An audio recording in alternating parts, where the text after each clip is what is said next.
and welcome to another video. Today is my February book haul. Now, if you have seen my goals videos or you follow me on Instagram, links down below if you're interested. Bella's here, by the way, hence the tail. You will know that I am trying, being the operative word, to get my TBR under control. My goal is by the end of the year it will be under 300. So that kind of means I shouldn't be acquiring too many books each month. However, I am surrounded by quite a large pile of books. So I'm going to go through them in 4 sections. I've got ones that were gifted by publishers, ones that I picked up for free at a book swap, ones that came from book boxes, and ones that I have bought on my own. Stop knocking over piles, please. I'm going to try to give you a brief synopsis, but I don't actually know what they're all about. So try is, again, I'm going to try my best, but it may not be very good. So I'm going to start off with the ones that have been gifted to me by publishers. So first of all, I've got This Family by Kate Sawyer. This is a kind of slice of life, not even slice of life, it's a contemporary with a kind of dark undertone. It follows a family wedding where they're trying to get the whole family back together. Told by a chorus of characters. It's a multi-perspective and kind of seeing basically why they've split apart and what they can do to come back together. This is one that I have been sent for work. In fact, all bar one of these books have been sent. Thank you to Hodder for this one. Next, I've got Rooftoppers by Katherine Rundell. This is another one that has been sent to me for work. This is the 10th anniversary edition of the middle grade classic, following Sophie, who is an orphan, and she meets a group of children who kind of hang out on the roofs of Paris. There's obviously more to it than that. I really like Katherine Rundell's writing. I'm really excited to read this one and work on this one quite soon. Thank you to Bloomsbury for this one. Next, I've got Guild by Raven Kennedy. I'm actually going to do this one with a couple of others. So through work, I'm working on a romance readathon, which is going to be a 4-month-long romance readathon, clearly. So I've also got Well Met and the Wisteria Society of Lady Scoundrels, which I'll talk about those ones in detail in a second. So these have all come from Michael O'Mara. Thank you very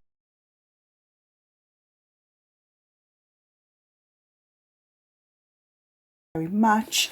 Guild is a fantasy romance. It's a King Midas retelling, following, I don't know what the person's name is, but someone who is kept prisoner by King Midas in a gilded cage, but she's quite happy being in the cage. I am so excited to get to this one. This one is on my March TBR. Spoilers.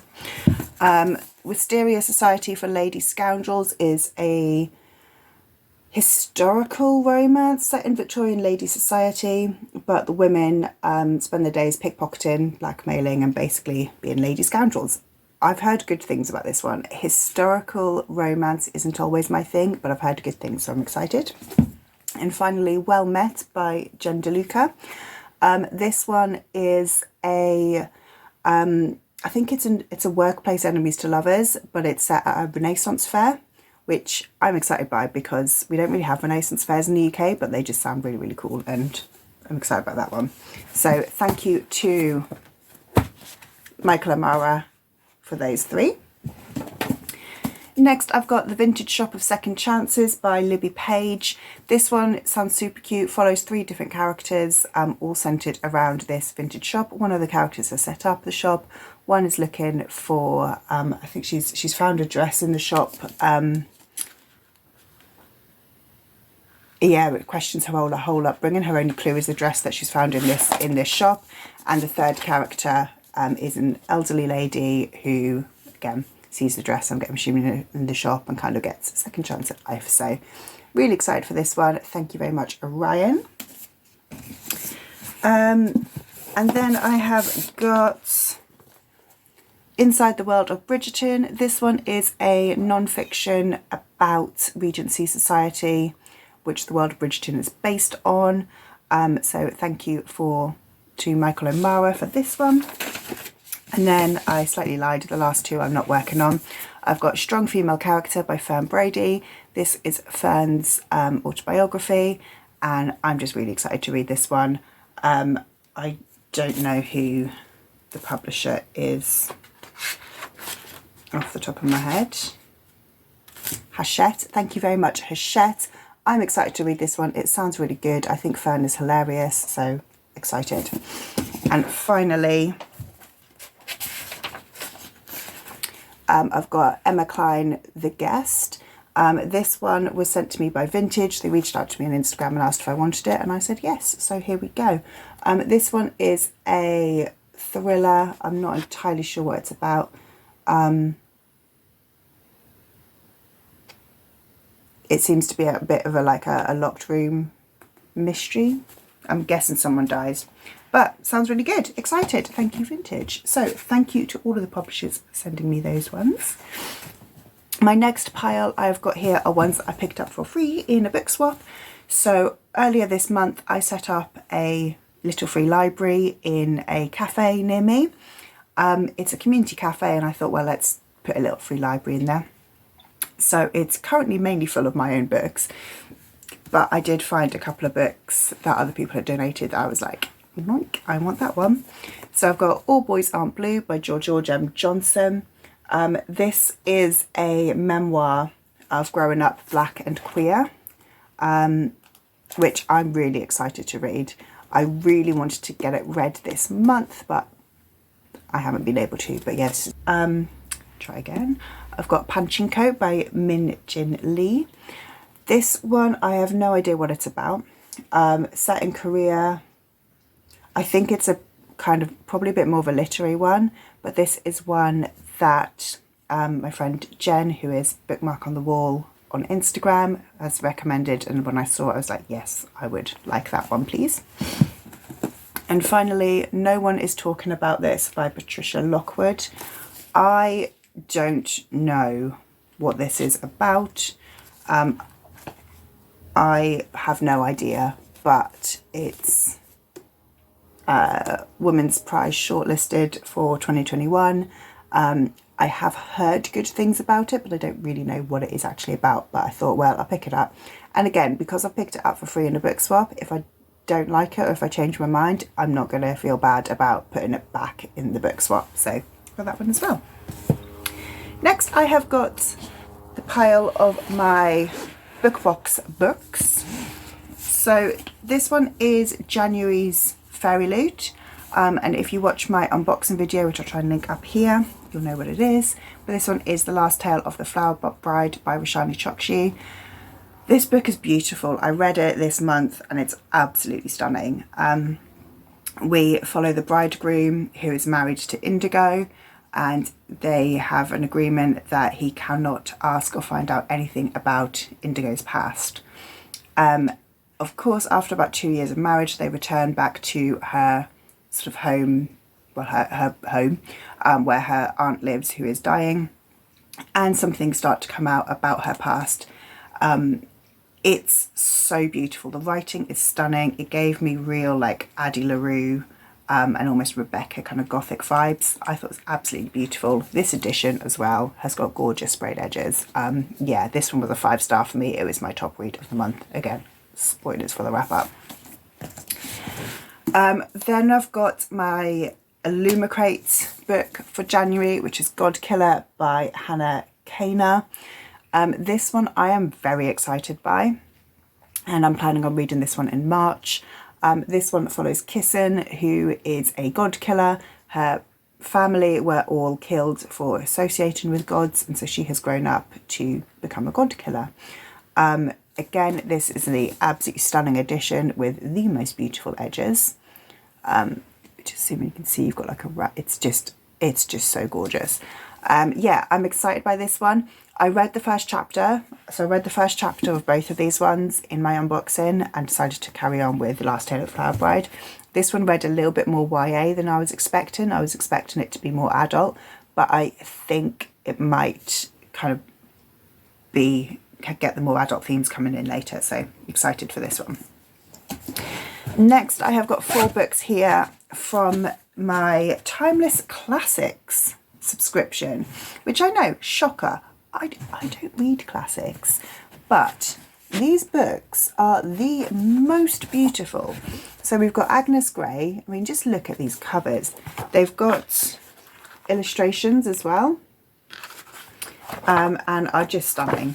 Really, really beautiful. So we've got Agnes Grey by Anne Bronte, Persuasion by Jane Austen, and again, some illustrations in there. The Professor by Charlotte Bronte, again, stunning, and Mansfield Park by Jane Austen. Again, some illustrations. So these are now, these 4, I think I've now got 12 maybe books in this series. I'm not going to keep this subscription forever, to be totally honest. I'm planning on getting all of the Jane Austens, and obviously everything that comes between. But after that, I'm going to cancel the subscription because I don't really read classics very often. But they are so gorgeous. They're lovely hardbacks. They're good quality, and the covers are just stunning. So I'm excited by them.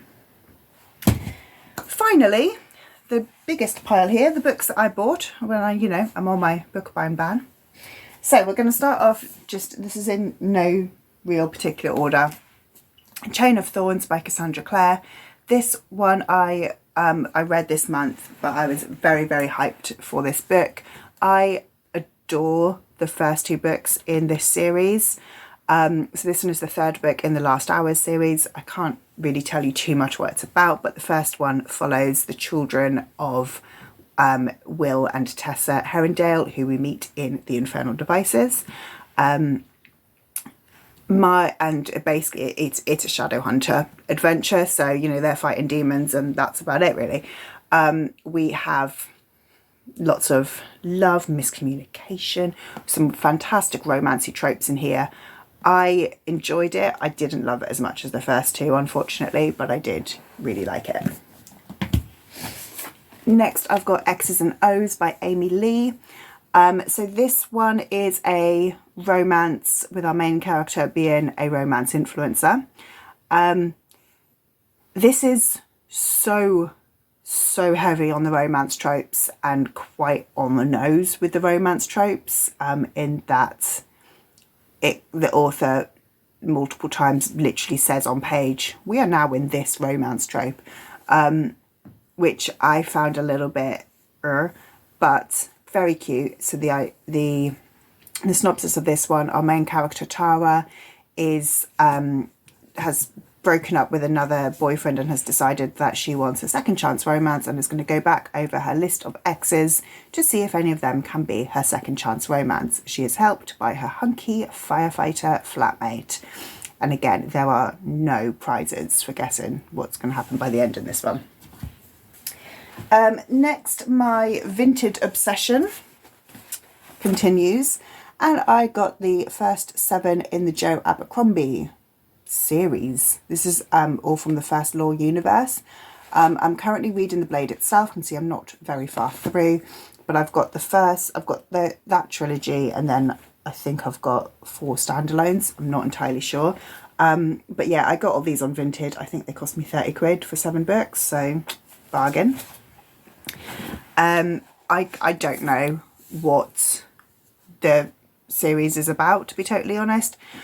So like I said, I'm about 100 pages into The Blade itself, but everybody says that this one has very limited plot, but then it kind of carries on and it picks up in the next one. So far we're following 3 different characters. We're following like a torturer, a captain of the guard, and a barbarian sort of mercenary. I don't know how they all intertwine yet, but I am enjoying it. I'm enjoying the vibes. And then last 2 books in my pile here, I've got Icebreaker by Hannah Grace. This is a ice hockey romance. I think it's an ice hockey star and I'm going to call him an ice dancer, but that's not the word. A skater? Ice skater? dance person, someone who dances on ice. Wow, my brain is not working today. But they have to share an ice rink and presumably romance and shoes. I've heard this one is very, very smutty, so I'm very excited by this one. And finally, I caved and bought Hellbent by Leigh Bardugo. So I liked Ninth House, but I have it in paperback. So I was going to wait for Hellbent to come out in paperback in, you know, like 12 months time. But I caved and I bought it instead in hardback. So I'm hoping I enjoy it, because I'm gonna, I now don't know whether I want to change. If I enjoy it, do I go and find a hardback copy of Ninth House, or do I rebuy it in paperback? Who knows? The rest of my Leigh Bardugos are hardbacks, so it makes sense to be in hardback, but you know, anyway, that's my last one I purchased. And finally, 2 last special mentions that I bought on Kindle, which I'll pop up here. I bought Sweet Hand. This one is a sort of bakery romance, I believe, and I bought this one for the Tandem Collective Voices read along, which is starting this week. And I bought Unwell Women. This is a non-fiction. I think it's about like women in medicine through the ages, so excited to read that one. So that was my enormous book haul. Again, help. Enormous book haul. Let me know if you've read any of the books that I've mentioned. Let me know your thoughts on them, or any that you think that I should prioritise. And I would love it if you could like, subscribe, and if you just want to let me know that you're here but you didn't have any comment to leave, just leave me a book stack emoji, and I will see you in the next one. Bye!